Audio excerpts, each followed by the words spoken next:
welcome to another episode. My name is Dean Vasic. You can find me on X at hashtag Kangas, Instagram hashtag Kangaroos Podcast. Tonight, I welcome back Mark. Hello, Mark. It's been a few weeks since I had you on. Thanks so much for coming on tonight. We are here to preview the North versus Cats game Saturday night, by the way. But before we start on that, I want to get your thoughts on the game last week. There's a bit of a divided opinion on X, the app that you used to use, but you've gone off there. But yeah, some supporters were happy, some supporters are a bit off. I mean, generally speaking, overall, it's probably what you expected as far as the result goes. Well, from a personal point of view, I was away from northern New South Wales and travelled up to Queensland for a golf tournament with my son, for his golf tournament, not mine. And we went out Saturday. So after we played Saturday afternoon on the course to practice, we went out to watch the Kangas play sort of late Saturday afternoon, and in a mad rush to get there before the first bounce, which we did. And look, my only hope for that game was we would still be in the game into the second half. I was really worried it'd be an early blowout and whatever. So personally, I was wrapped by like three-quarter time. I was over the moon that I'd got a good hour and a half of us being competitive. But then, yeah, look, it didn't take long into the last quarter before we saw things that had been similar for the previous 3 or 4 weeks. That said, I thought we had a fair bit going against us, apart from the fact we were playing away, but a fair bit going against us going into that game. Yeah. And during that game, obviously with injury to Callum Coleman-Jones, etc., that made it really tough. So I find it hard to be critical of that performance, to be fair. Yeah, I mean, when you talk about things going against us, it sort of happened the week before with the Tristan Sherry suspension. Yeah. And it sort of played out as you expected. We didn't have a ruckman that could compete with Grundy. You sort of said CCJ got injured early within the first 10, 15 minutes, which limited our options. And we were able to hold them for 3 quarters, but that ruck dominance, particularly in the last quarter, came to fruition for the Swans, and in the end, they got sort of 3 goals early in the last, and they kind of blew it a little bit there, didn't it? Yeah, that's the way I saw it too. I thought, look, I can't be too critical of Teakle. I think he had 17 possessions for the game, and he was really competitive, and he absolutely busted his gut. So I'm certainly not critical of his performance. I thought he was really solid. Unfortunately, Callum Coleman-Jones was injured before the game had hardly begun, really. So that game, and he's the form, and they had the form ruckman of the comp. So of all the games for that to happen, like it was to have Cherry out and then Callum Coleman-Jones go out, which left Teakle, which is, he's a tall player, but he's not physically strong. And Darling, like at his height, you can't ask too much of him as a second ruckman either. So it was always going to be hard against Grundy. Yeah, I agree. And then, we got overwhelmed in the end. But I thought they did a great. Guys like LDU did a great job, and the midfielders problem solved as best they could. But yeah, like 80 hit outs to 10. Eventually, that's going to overwhelm you, I think, in any comp. So that made it very difficult. But I thought outside of that, and you got to remember, we had other players out as well. Like Larkey not in the forward line makes it pretty difficult. No, definitely. And I guess another issue that's coming out of probably the game is there's skill errors as well. We don't do ourselves any favours, do we? Oh, going inside 50, yeah. Yeah. Oh, that's been an ongoing issue for a number of years, but this year it's probably stood out a little bit more because we have been more competitive in the middle of the field and in the back 50 on occasions, but just that particularly that forward 50 entry it can be quite ordinary and very hard to defend as well, Mark. Well, they're not bombing it inside 50 like we used to previous years. They're just missing targets inside 50 now. So there are a lot of times players had time. Constantly was an example a few times. He was set up ready to pass it inside 50, was looking for a short pass, wasn't under pressure, and then just misfired. So it's an improvement on previous years, as in we're not just bombing it in and they intercept mark and run it straight out. We're just making silly errors as we've got time on our hands. So it's slightly different from previous years, and it's better. But and our ability to hold the ball in there and put pressure on inside our 50 is far better than I've seen for the last 5 or 6 years. So it just feels like it's just a confidence thing. It doesn't feel like a lack of capability or poor coaching. I just think can't blame Clarkson when they've got time on their hands. They've lowered their eyes, and then they just butcher it from there. I just think they're not very confident in that situation, and they haven't done it over year after year after year like a Collingwood has or a Geelong has. So I think that'll come good in the next 24 months. I shouldn't say 24 months. Supporters can't wait that long. I think next year that'll improve really dramatically. I think they'll work on that over the preseason. So I think it might feel like it's similar to previous years, but that actually isn't. Like we've been going on for 5 years about bombing it long, intercept marking, walking it out, not no tackles inside 50. That hasn't been the case in the last 2 months. I think that's definitely improving. No, fair enough. I thought you were going to say 24 years there, Mark, but I'm glad you said months at least. So yeah. Fair enough. A couple of players that have been in the news the last few days. Now, Harry Sheezel, according to Daniel Hoyne, who's the Champion Data analyst, works for Champion Data, has come out and hasn't seen a player drop off as much as him in the last year, according to Champion Data. He's dropped 236 places all up. I think he was top 10 last year, and now he, like the rest of the team, can't seem to hit a target. Any concerns there? I'm not too concerned. It's probably one of the least of the worries I've got at the moment with Harry Sheezel. But, any concerns with you? No, I just think he carries too much on his shoulders too soon. Whereas in these first 2 years, it's like no one expected anything of him. Albeit he won a best and fairest after his first year. I understand that. But no one expected him the second year. He's still like a kid. Yeah. Whereas now it feels like he's the senior leader at the club. He's in the media. He does his SEN thing every week with what's his face on Dwayne Russell. Dwayne Russell. It just feels like there's probably a little bit too much. And he's vice captain. There's a fair bit of pressure on the kid. He's not even 21 yet either. So. No, he's in his third year. He's talking about his diet and all sorts of stuff on these podcasts. I just think he's created, and part of it's him as well, created a bit of pressure on himself. But I think there was too much reliance on him too soon, like calls for him to be captain and all this stuff. Whereas personally, I think it makes more sense for a Cherry to take that sort of role rather than someone who's not even 21 yet. So yeah, I'm not even the tiniest bit concerned about him. He's an absolute freak of a play. His footy brain is so good. There's nothing to worry about with him, I don't think.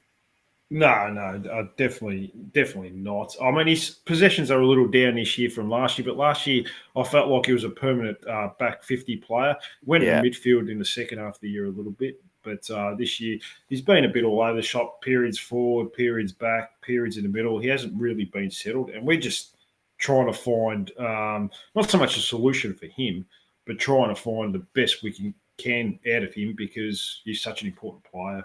I think you raise a good point, and the players have raised the point with Clarkson about they don't want to be moved around all the time.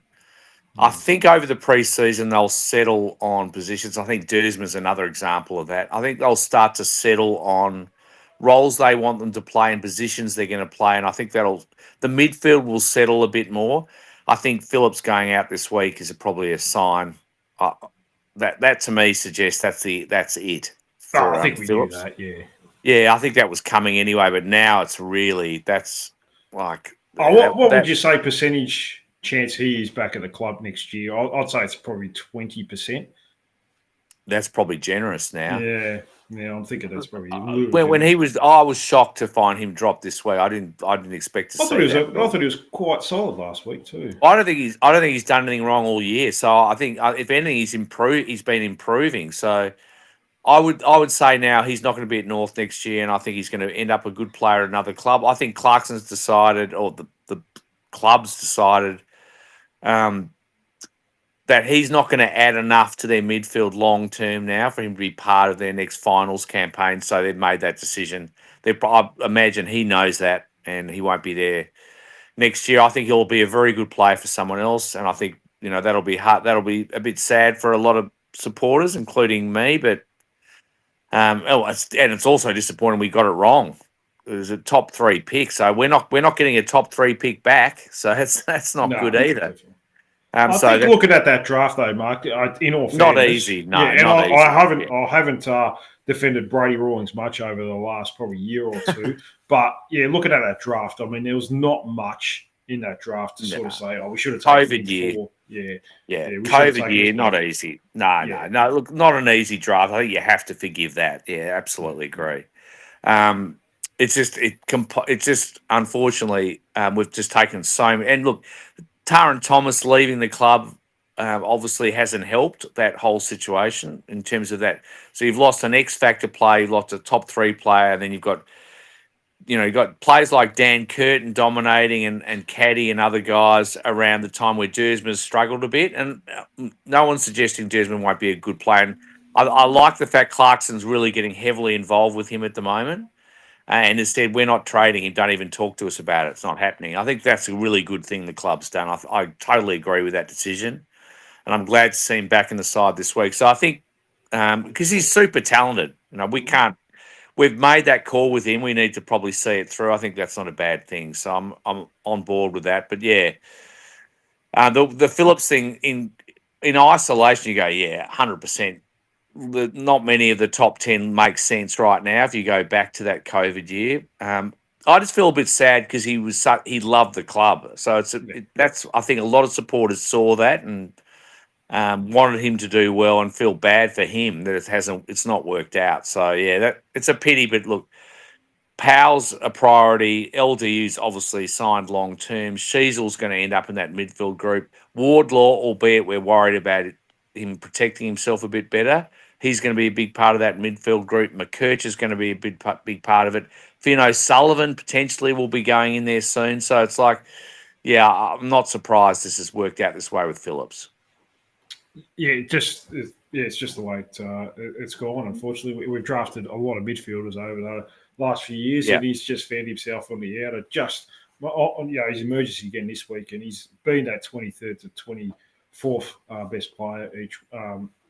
Pick player, I should say, each week for a number of years, and that's right. And you think about Hardiman, like really looking fantastic off the half-back line for the last 6 or 7 weeks, and hopefully Gota going back there.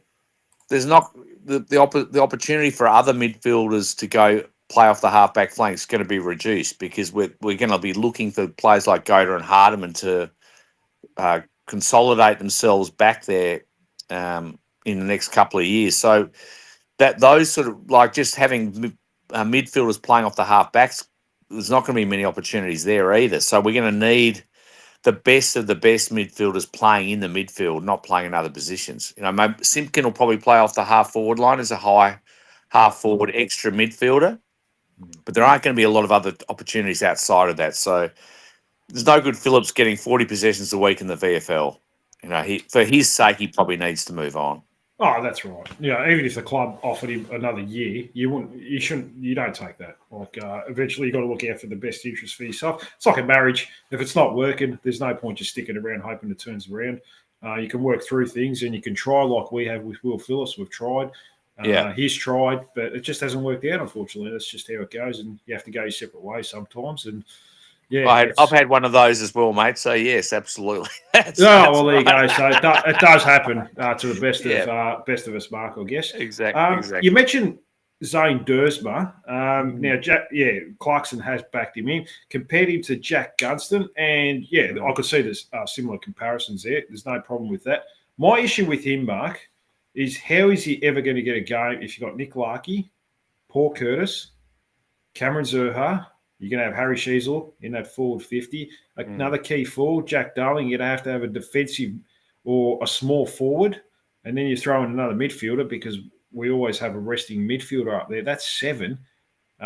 You've seen Cooper Harvey overtake him in the last couple of weeks. He has come in this week because Cooper Harvey has come out and Nick Larkey's not back yet. So I'm just a bit worried about his opportunities. His best work seems to be in the forward 50. and that's probably where he'll play this week. That's what concerns me, Mark. And if we don't look at trade options now, I'm not saying that they should trade him. I'm not saying anything like that. But in 12 months' time, he could find himself another Will Phillips in and out of the team, and then then you lose value on this type of player. I mean, we can talk about we never should have drafted him in the first place. Well, that doesn't matter right now. That doesn't matter right now. No, we've got 100%. Him now, so it's just how it is. Totally agree with everything you just said there. So I think you go back and go, the whole everything you said then makes sense to me. So we've got Zerhard, we've got Curtis, we've got Cooper Harvey, we've got all these mid-sized forwards that are talented. Eddie Ford, he's super talented. He'll have to go to another club, right? Yeah. Which annoys me because I think he's a very talented player. But that's a given now. And then you got George, right, who many thought was a top 5. If he hadn't have done his knee, would have gone top 5 in that draft. Yeah. And he's also a mid-sized forward. And doesn't seem to be another position for him to play either. So then you go, how on earth did they get to that point in that draft and go, that makes sense for us to... So they just after him in that draft, you go, well, there's a gun small forward that we desperately lacked. And you could argue, like, should he go 4 or 5, 3, 4 or 5? Like, that could have gone either way. Like, he was a superstar schoolboy player, under 18 player that we've gone, nope, we don't want him. He's too small, whatever. But he's having a bad year. He's still going to kick 35 goals. It's not bad. I'll take his bad year, that's for sure. Yeah, and he's kicked 4 goals in a final in his first year. So anyway, and then you got Caddy, and then you've got Curtin, all positions that we required, and that it's not because that's one mistake. Like the other mistakes I can understand, but that decision in that year when we had very specific positional needs with players around the same pick in that draft, I find it was an extraordinary decision to go with another mid-sized forward. So I copped a lot of abuse on X over that this week, and I thought and actually that was what led me to the final breaking point, Mark. It was a breaking point to leave X, yes. But anyway, that's fine. But yeah, so I thought that, to me, that was why I found that a really tough pill to swallow with that decision. But now that we've got him, I think we've got to back him in. I've got nothing against Zane. It was not. I don't have an issue with Zane so much. It was the weird thinking around the time. We've just got to get best available. But it was debatable what was best available anyway between Caddy, Dersma, Watson, those guys. That was the one time you could have gone best available could be Watson, best available could be Caddy. So, and they're both superstars at other clubs now. So to me, that was an unforgivable decision. But anyway, they've done it. Now they've done it. I agree with Clarkson. Let's find. He's a super talented player. He's going to be potentially a better player than most of the other guys we've got in there now. Not Curtis. I think Curtis is a superstar. Yeah. And Zerhar's like. Well, he just signed a long-term deal, so... Yeah. So they're going to have to find him to work around. So that makes it tough for Cooper Harvey long-term. And that's probably why they weren't sure whether they'd keep Cooper Harvey last year. But he's shown himself to be that talented now. They can't let him go either. God, you'd hope not. No, that would be bizarre now. At this point, you've just signed him on for an extra year, and then he's dominated VFL level. He's come in at AFL level. He's kicked multiple goals every time. So that's it. He's got to play next year. There's no debate about that anymore. I don't care whether you've got issues around other parts of his game you want to improve. He's got that much X factor and smarts at AFL level now that there's no debate that he's kicked 4 goals. He kicked 2 goals last week and didn't play well. No, that's the thing. Sided, but he's still on his bad games. He kicks goals. Like he's gonna be around the side for a long time. He went back in the VFL. He gets 25 possessions. He's a talented player, right? He's got things to work on. He's working on them. They asked him to work on them. He's improved. You've got to give someone another contract, particularly when you know the name of the guy and who his father is. It's like, no, he's too talented. So he's staying. So you're right. They're chock-a-block full of that sort of player. But Dersma's got X factor too. Like he nearly took Mark of the Year last year. He's got a big leap on him. He needs to get stronger. And I think Clarko's spending a lot of time with him, and I think he'll have a big preseason. And I think he'll be an important player next year. I just don't know how they get that balance right, but I think that will mean Eddie Ford's gone, and I don't think who's the other guy I mentioned before who's done his knee twice. Brayden George. I don't know how that works for him now, because they might have to look at him playing a different type of position. And they tried that with him and it didn't really work, him going back. He's a natural forward, so I'm not sure. Again, they just stuffed themselves with the same type of player in the same position over and over again. Yeah. So I think, is he contracted for next year? I think he is. Brayden George is, yes. So okay, we'll just have to see how it plays out between He, Cooper and Harvey and these other guys. But there's way too many in the same position. Like, it's the same problem Bergman's got. Like, he's got almost zero chance of getting contracted for next year because we've got the same halfback flankers. So, now that Goat is starting to play well in the VFL after having a horror injury run, Hardiman's proven himself well and truly now. We've got plenty of halfbacks. We've got plenty of half forwards. We want a key position star forward. And we probably we're still probably not satisfied with the key positions around the back line either. And I think Caleb, Daniel, we probably still want a distributor out of the back line. Yeah, definitely. Now we'll go through some injuries. So, and then I'll talk about another player in particular, the guy that got injured last week. We'll get your thoughts on him in a minute. Nick Larkey. Almost came up this week, so probably another week. Nothing wrong with that. There's no need for risks at this time of year.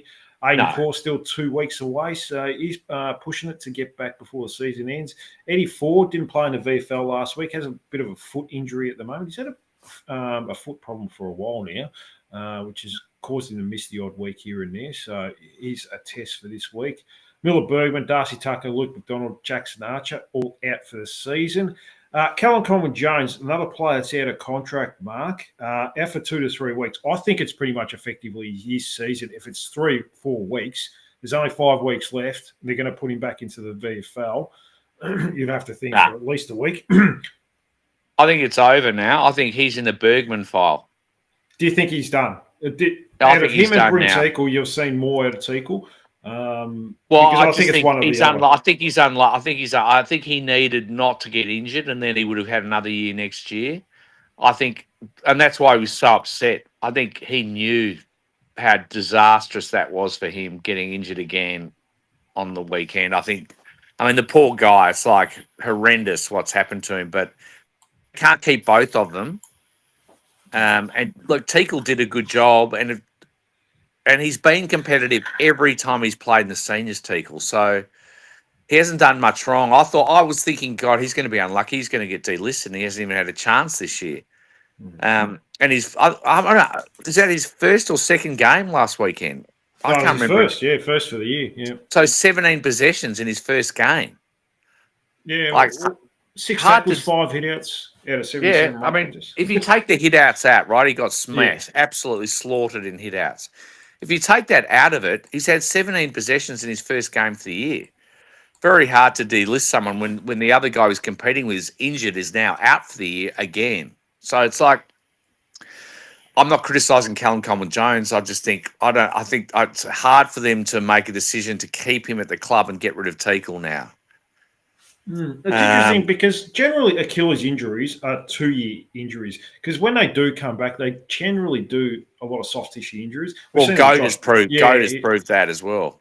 Yeah, and there's been other players as well that get a few soft tissue like hamstring. I've had injuries around the Achilles.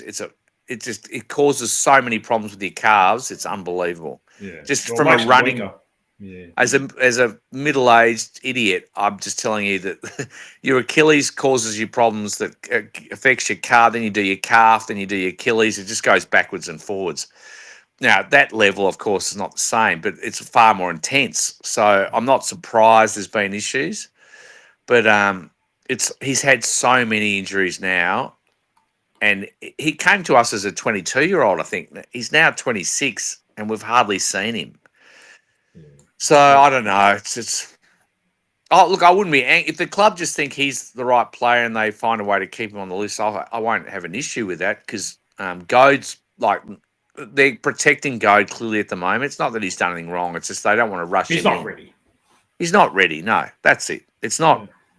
It's not because they've got a negative attitude towards him. It's just that he's not quite ready. He's put on some weight. He needs to put on even more.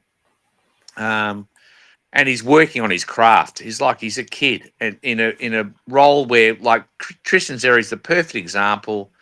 The longer you prepare these guys, the better they are when they get their chance. And Cherry got look, albeit maybe we should have got him in a year earlier, but by the time he came in, he's all Australian standard. So as a mid-20s, it's the best way to do it. So he was at a situation where it was like, mate, I'm too good to be playing the VFL. You either get me in or I'm going, sort of thing. And that's sort of what happened. But it's worked out well for us. And you've got to congratulate Brady Rawlings. They kept Cherry when he wanted to leave, and we've got an all-Australian quality ruckman as a result. So, we have to give him some kudos for that. But yeah, at this stage, my view would be Teakle stays. I think Ford's gone. Only because we've got too many players playing the similar position, not because of injuries or anything else. I think he's culturally a good person to have at the club as well. I think it's sad to lose someone like that. Yeah. But we've just got a ridiculous number of the same type of player, so it's forced the situation as it's done with Phillips. I think Cooper Harvey, many would have thought because of the same thing, we've got too many similar type players, and there's issues with him with effort and defensive abilities that he would have gone, but he's proven himself too good to let go of now, so he'll be there. Archer, I think, will be there next year. He's done nothing wrong. His body's let himself down, but he's young and he's contracted. Yeah, he's not going anywhere.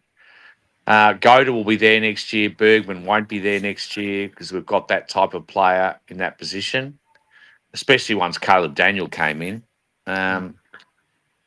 Yeah, so there's going to be some tough calls because the positions are tight and we've got to give up some positions that we got from the AFL. So, yeah, it's not going to be an easy decisions for them, but it's going to be around the players where we've got too many of them or they've been injured too many times. And I think Callum Jones will unfortunately be one of those that will miss out.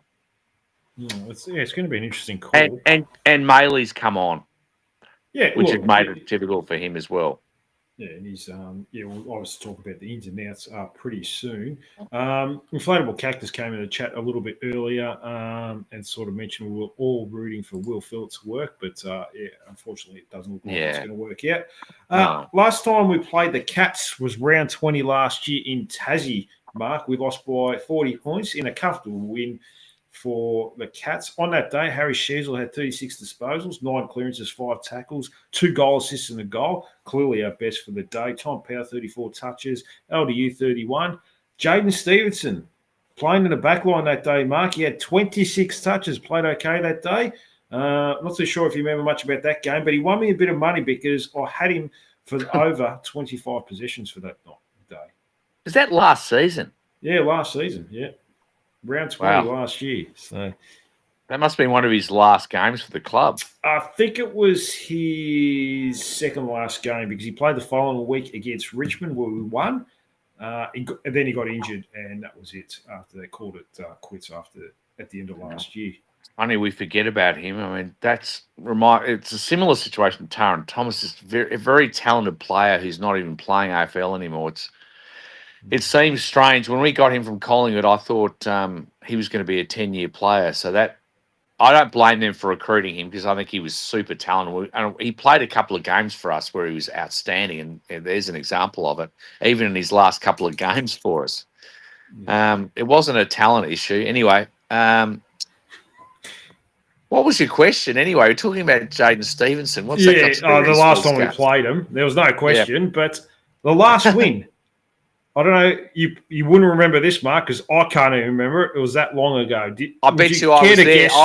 I was there. I lived in Geelong, by the way, for about a decade or more, actually from about 2008 to 2020. So about 12 years I lived there. I watched a game there when I was living there. I reckon it was around 2011 or something, around that period where we beat them. My brother, 2015, we beat. oh God, it was longer than that. Yeah, I can remember. I was at the game. Yeah, we won. It was round 4, 2015, April 26th at GMHBA Stadium, your former home, Mark. We won by 16 points. Ben Brown kicked 2 goals that game. Sam Wright got 32 touches. Robert Nahas kicked 3 goals with Jared Waite. Just some of the names there. And Josh Walker, former North Melbourne legend, was playing for Geelong in that game, Mark. And there was a midfielder for us that ended up finishing his career at Adelaide that came on and kicked a couple of crucial goals. I remember that.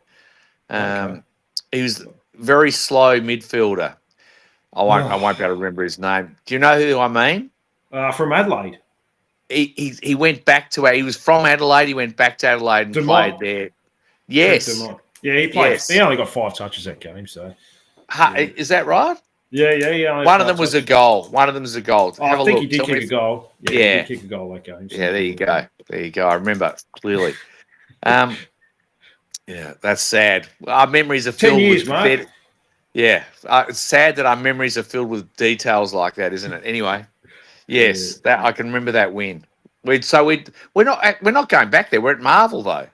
Yeah, so we're due for a win. You're saying, Mark, against them? Okay. Yes, we're due. We're due to beat Geelong. I think to be honest, I think we'll be competitive this week. I wouldn't be surprised if we win. I'd be very surprised if we won. I think unless Geelong decide not to show up, then we might be a chance. Well, they don't like Marvel. They don't like it. There's still. You don't have to love it.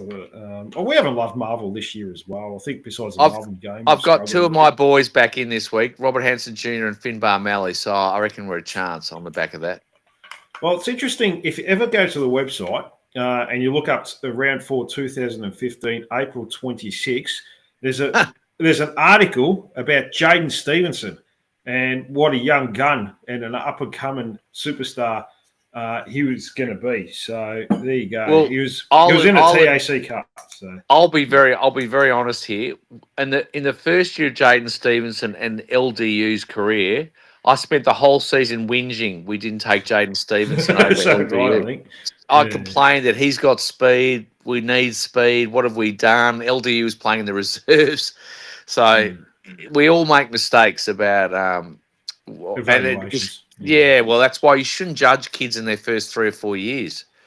It's just silly. And I always think if someone's under 21, I won't write them off. Like when they're 25, 26, 27, I'm far more likely to be critical of a Caleb Daniel than I'm going to be of a Cooper Harvey because they're kids. They're under 30, 40 games. Anyway. No, that's right. Yeah. We'll go to team changes then, Mark. So into the team comes Zane Dersma, Finbar Malley and Robert Hansen Jr. For CCJ, which we mentioned before, injured. Cooper Harvey out with an illness, and Will Phillips omitted, and we've covered all that. We don't need to say too much more about Phillips, but it looks like we will be going with Bryn Teakle as the number 1 ruck this week against Reece Stanley. Yeah. How are you feeling about that after – I mean, he's not going against Brodie Grundy, thank God. It is Reece Stanley who's he's not a brute, is he? Let's face it. No, that's right. So it shouldn't be too much of it will be a challenge, obviously, but it shouldn't be, a comprehensive where he loses every hit out and just tries to compete like he did last week. No, I think given if he was playing against if we were playing against Melbourne – they might have had to rethink how they were doing it. They might have had to play Goad just because of his height to try and compete with. But I think given Reece Stanley, Teakle's perfect. This is a perfect opportunity for Teakle to have another good game, to be honest. And then Finbar comes in. He'll have more impact up forward than either Teakle or Callum Coleman-Jones, I would think. He's always like. One thing Finbar's done this year, which has been excellent, is 1, his defensive efforts are fantastic. 2, they very rarely he doesn't get outmarked. at worst case, he brings the ball to ground. He's been very competitive in the air. His kicking is not great. That's the issue. But outside of that, he's had a big year in terms of a step forward, and he's kicking for goals, slowly improving as well. So I'm already, everyone knows I'm biased towards him because I just think he's got some X factor around his ability to clunk the ball that'll eventually be important. But and he's got a great engine. He can run up and down the ground all day. Yeah. The fact he's in our top 5 runners at the club is like, for a bloke of that size, that's going to be useful at some point. So, yeah, I'm glad to see him back in. I thought Robert Hansen Jr. coming back in surprised me a little. I didn't think he'd done enough in the last few weeks, but he kicked a couple of goals last week. Maybe that's what they were looking for him because he's been playing wing in the seniors. So I don't think he'll play that role. So I think Banch is going to go to the sub. He'll be the sub, and I think Robert Hansen Jr. will play the small forward role. I think Robert Hansen Jr. will start as a sub, to be honest with you. And really? You think Banch will start? I think Banch will start this week. They will give him a full game at it. And Robert Hansen Jr. seems to have had more of an impact when he has been a sub this year. Oh, that's true. Yeah, he's been very good as a sub. Yeah, I agree with that. Yeah, that's a good point. Maybe you're right. Banch didn't do a lot when he came on last week, to be fair, and he got on the ground early in the game. Yeah, first 15 minutes when CCJ got injured. Yeah, he struggled. But I don't think SCG is a great ground to show your skills. It is very compressed. It's very hard to find space, especially for players inside that forward 50. Fair point. Yeah. So I'd like to see him get a good opportunity this week on a faster track. That's a good point. They probably think they want to have a good look at him over the next 5 or 6 weeks. Like, they're going to make a decision on the list, so they probably want to give him every chance to show that there's a long-term future for him. So yeah, good point. Yeah, they want to see if they can find one mid-season draft pick that they've had plenty of cracks at. So yeah, Clarko's desperate for a gun. He wants a 40-goal small forward, high tackling, high pressure, 30-goal small forward. Actually, Curtis is we are so lucky. That's the best selection we've done at the draft since Larkey, really. I mean, we've got away with Zurhaar, Larkey. It's amazing, really. Zurhaar, Larkey, and Curtis. None of them were early draft picks. No. One of them, Larkey, was in the 70s. Zurhaar was a rookie, and Curtis was mid-30s. So it's it's a miracle, our forward line, from that perspective. If that hadn't have worked out, we'd be in all sorts. So I'm grateful for those selections have been really important. So, and Curtis is I just love watching him play. I've got nothing negative to say about that guy. I love him as a footballer. He's almost my favourite player. And he's just getting better every year. So, but they can just get a small forward to kick 30 goals next to him. That high pressure tackling forward who is because Curtis, he's not your typical small forward. Curtis is. He almost plays as a tall. Yeah, mid-size. Yeah, he's mid-size. He's not really that. He's great in terms of pressure now. I've got no criticism with that at all. But that we want that front and center just crumbing forward who's buzzing around. Constantine's been doing a great job defensively, but he's almost defending against the attacking half back rather than being goal kings. And that, I think supporters need to understand, that's the role he's been given. So it makes it hard for him to attack all the time. But he's been a good addition. There's no question about that. Now, it looks like Teakle will be the number one ruck this week. We've gone in with Darling, Malley as probably your forwards. But the problem is, I think they're going to have to get another one of those defenders to play forward because you've got Pink, Lowe, Common, and Dawson all named this week. If you had to pick one of them to go forward out of those four, who would you pick? Yeah, well, they're going to have to. Common started there last week, didn't he? And didn't do too much. But I thought that last week was Lowe's best game for a long time. Yeah, he got a lot of criticism. I don't know why. I thought he looked more positive. He was attacked. The criticism was about his kicking, but his marking was excellent, and his reading of the play in the air was really good. I thought he intercepted really well. So Maybe I wasn't concentrating enough just watching the pub with my son, but I thought he was good. I wasn't too concerned about him. I don't know who we can't. I wouldn't be sending Pink forward. I don't think that's going to No, I don't think so. work. So I think it'll be Comben again if they're going to send one of them. Yeah, I don't want to see them, like, I don't know about you, but I hate the way they're flip-flopping the development of Will Dawson. Like, one week, Maybe, it's during a maybe game. Maybe it'll be Will Dawson. I don't understand how we've got 4 key defenders this week. It doesn't, especially with Matt Maley coming in. That seems weird with Darling. We've got. We're probably a bit top heavy. It's a bit odd. Very top heavy. Yeah, it's a bit strange, that selection. Look, at the end of the day, Clarko's probably not too worried about winning or losing. He's just looking at people and working out where they're going to fit on the list next year. But I mean, one of the defenders is going to have to play smaller. Given we've got where's Will Dawson playing this? I forgot. You're right. You're quite right. We're overloaded this week with tall defenders. So. And Maley, Darling, and another tall forward. It's too top heavy up there. Yeah. It's too top heavy on the forward line as well. I don't really understand that. So I'm assuming that's not. I don't think that's a selection around winning. It's around looking and just maneuvering things around. So yeah, or maybe you're right. Maybe they'll change things around, and one of the talls will end up out, and the sub will come. It'll be a small sub coming on for a tall. Halfway through the game, I think he's just, I think if we were in finals contention, you wouldn't see that sort of selection. Yeah, I know we're a million miles from finals contention. I'm not suggesting that, but I'm just saying if we let's say we had 12 wins on the board this year, I don't think we'd have that sort of selection. It wouldn't be happening. Well, it's a bit strange this year. You kind of need to win 15 games to play finals by the looks of it. Yeah, well, it's a good year for it to be nowhere near it then. Well, we're getting used to it, Mark. We're getting used to it. So I'm very used to it now. I'd just like to see him develop Dawson on that subject in the back half before throwing him forward, then throwing him back, throwing him forward, throwing him in the ruck for periods as well. Just develop the kid in one position. Let him learn his craft there. He looked good against Sam Darcy.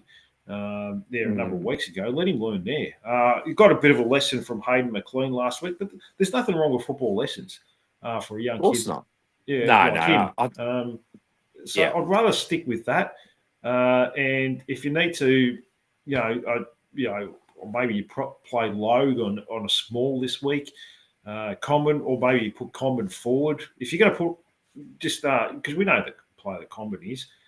Just throw it forward, see if you can try it. Well, I think that's what'll happen. I think Comben will go forward. I think you're right. I think most supporters want to see Dawson be developed down back and not be thrown like a swing man at the age of 19. It's like just let him be good in one position, and then once he's established there, then you can trial him somewhere else for a little bit when there's no risk to his confidence. At the moment, he's not established enough to keep throwing him backwards and forwards. It's just too hard at that age. And I think the whole playing group have already not confronted, but said to Clarkson, look, we'd rather let us stay in one position and establish ourselves and let us become good at that before we then have to, one week we're half good at one position, then we have to play another. I think he's getting better. And that's why McKerch has been left where he has for the last 4 or 5 weeks, and he's dominated.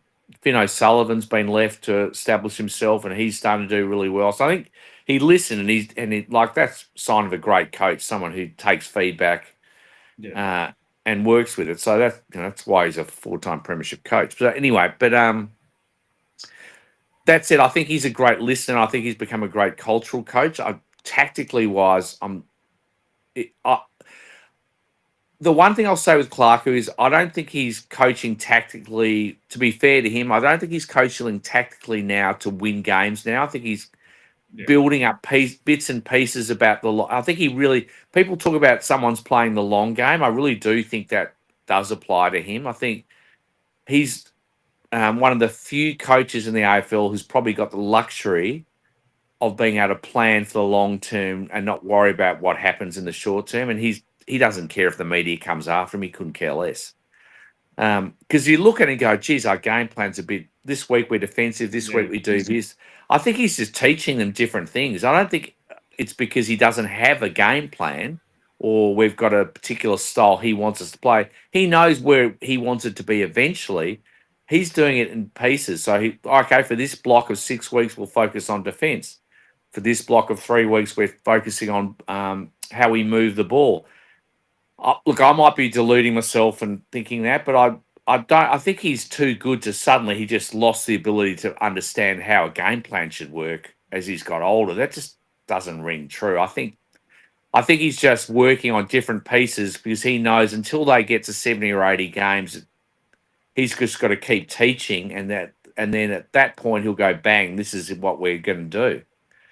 So it'll be very interesting next year. I'm just talking from a game plan perspective. I think it's really interesting that there's been periods of time this year where it was almost purely focused on defence. And I thought against Sydney last week, there were times when we carried the ball, we were really attacking, going through the middle and running the ball through. We just didn't. It was almost beautiful to watch apart from that last possession into the forward line. And as we said before, they weren't bombing it. They actually lowered their eyes. They just messed it up at that last second. But I love the way we were attacking, like at periods last week. So I feel like that's not as far off as it might seem. So, yeah, it's interesting. Yeah, I mean, I think you're saying that, he's just trying to experiment for this year and then probably next year it'll be a more balanced approach where I think so. When to defend. I'm certainly hoping that. I'm hoping we're not going to see this in another 6 to 12 months when the season. We can't. We're just going to that won't be. Yeah, I mean, he would know by next year he can't afford for that to be the case. No, he can't go at the end of year 4 and everyone going, Clarko still hasn't got a game plan for the side. We're finishing bottom 2 again. Like that can't happen next year. He would know.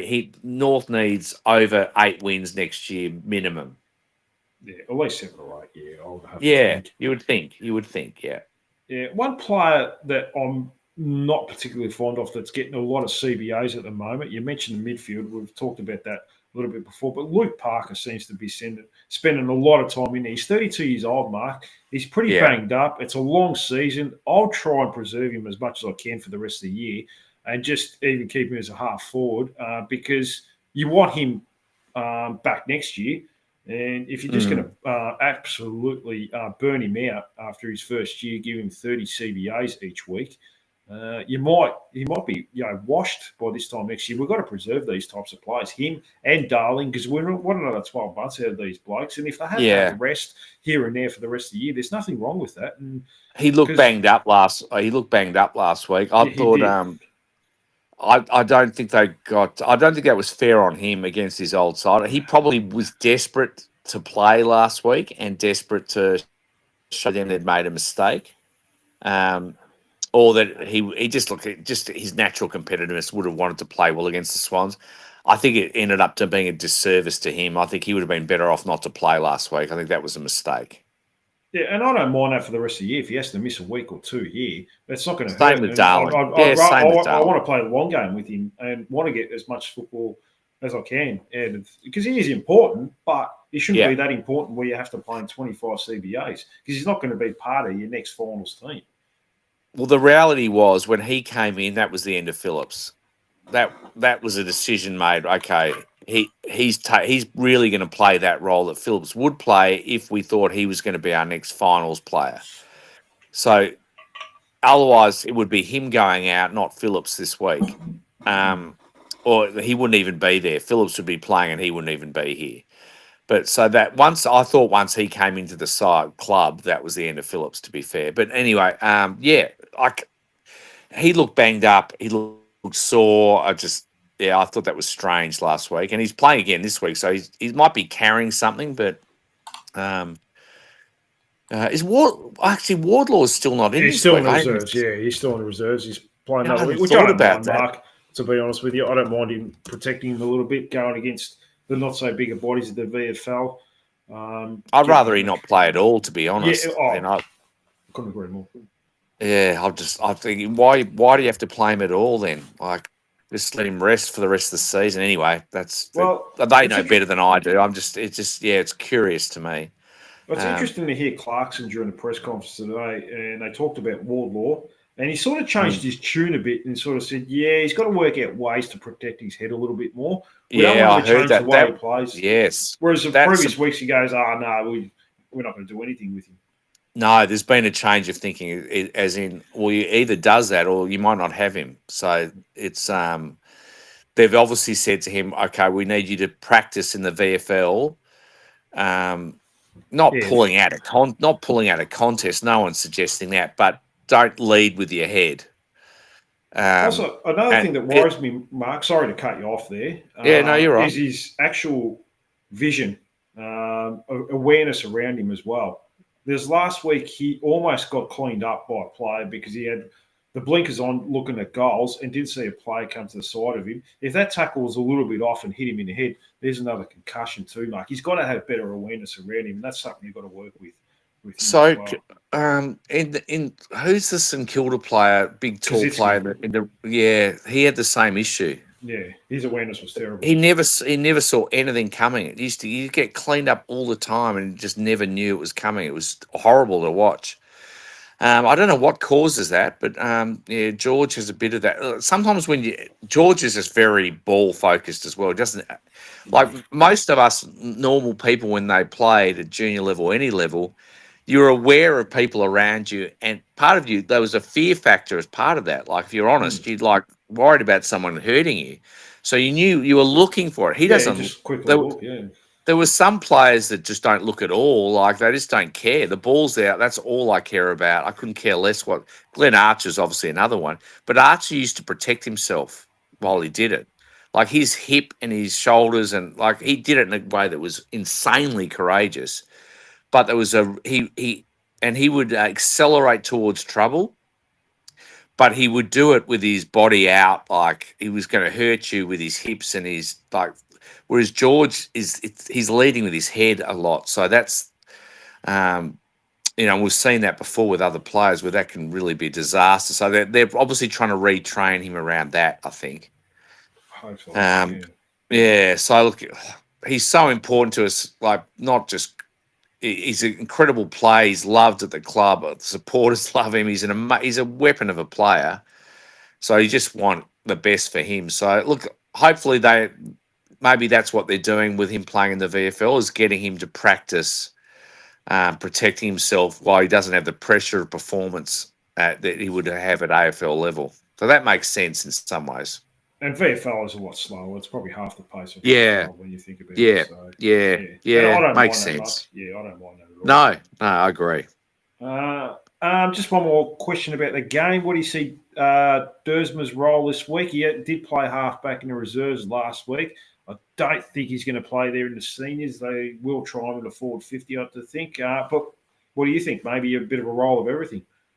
No, I think he'll play forward 50. It just makes me more confused about having four potential tall key defenders in that side, because it means, well, we can't really throw one forward if you've got Duursma there with Zurhaar, Curtis, Maley, and Darling there. I don't see how that works, because it's just talk about top heavy.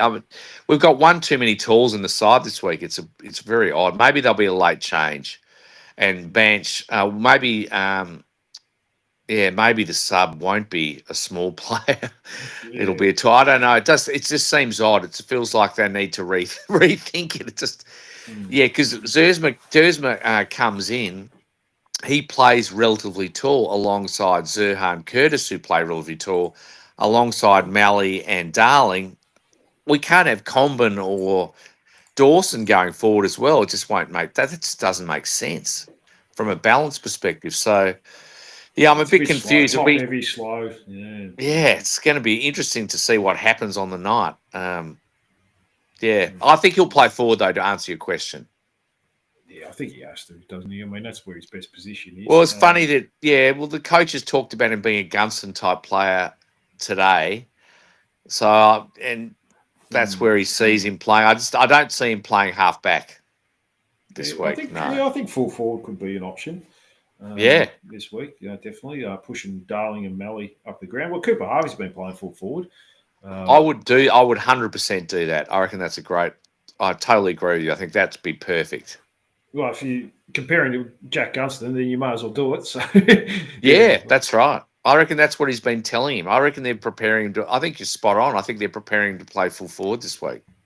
Yeah, we'll have to wait and see. That's one player I'm really curious as to see what his role will be this week. Have you got a potential match winner for this week, Mark? A player that will come out of nowhere, get 30 touches, kick 3 goals, or a player, maybe Zane Dersma, kick 6 goals? Well, I'd love if there's going to be an X Factor player that dominates this week, I would love it to be him. That's the guy. I mean, it'd be either Finbar or him. I'd love Finbar to have a breakout game and kick 4 or 5. And if it's not him, I hope it's Zane. Yeah. It's a tough one this week. I might go Paul Curtis. He seems to do all right against. He's due. Yeah, he's due. Yeah, absolutely. Yeah, I'll go for him. He'll kick 5, something like that. So that'd be nice. Yeah, that would be nice. But we'll see what happens. What's your final prediction for the game, Mark? Anyway. Look, I think realistically, we're probably going to see us stay in the game first 3 quarters and then get hurt in the last quarter. That seems to be the trend lately. I'd love that to be right. Hopefully, we come out. I'd love us to come out early and do what we did against Collingwood last year and have a massive first half, put the pressure on Geelong. But yeah, look, it's hard to see that happening at the moment. But you never know. We'll have to see. Look, I think probably a 30-point loss is probably more likely. Yeah, I'll probably take that. I'll definitely take that against Geelong. Yeah, of course. Look, they're going to really start to warm up now and coming close to finals. They really want to find some form. They've been a bit up and down, a bit sketchy, probably second half of the year. So they've had some good games, but they've had some poor ones. So they want to find some form. Some players are a little bit out of form. Yeah, we'll have to wait and see. But I'm thinking of probably 7-8 goal loss. I think that would be far too good. Yeah, I wouldn't be shocked by that. No real matchup for Jeremy Cameron, even though we're playing 16 key defenders. He's just too nimble. They've got Dangerfield in the forward 50. They've got those smalls as well. Myers, Stengel, and a number of others. So, it's going to be hard to. I just don't see good matchups for us against them. So, No, the only hope is they don't like playing at Marvel much, so that'll help us a little bit. But we'll need to dominate the midfield to have any hope. Oh yeah, and that's going to be tricky if you don't have your number 1 ruckman either. So no, exactly. Yeah, and we've got a lot of injuries. Injuries to key players, I should say, that are important to the cause of winning a football game. Well, Mark, I think I've held you long enough. Any final words out there? No, let's hope for a bit of a miracle on the weekend. That'd be good. The club needs a bit of a boost. So, the supporters need a bit of a boost is probably more realistic. You never know. So, look, hopefully we're competitive anyway, and we'll take it from there, hey? That's all we can do, Mark, and just live in hope because and sometimes it's the hope that kills you too. Correct. We'll have to wait and see. But Mark, I really appreciate you coming on tonight. I know you're a very busy man with the young fella, doing a lot of golf, going on the PGA Tour in the next few years. So I know you're doing a lot of work with him. So I really appreciate you coming on, and I'll try and get you back on soon. No, I love it, mate. Thank you. No, thank you. And thank you to all your listeners as well. I'll be back either Sunday or Monday this week. Give a thumbs up, subscribe, leave a comment, tell your mates and whoever about it. That's it from me. Bye for now.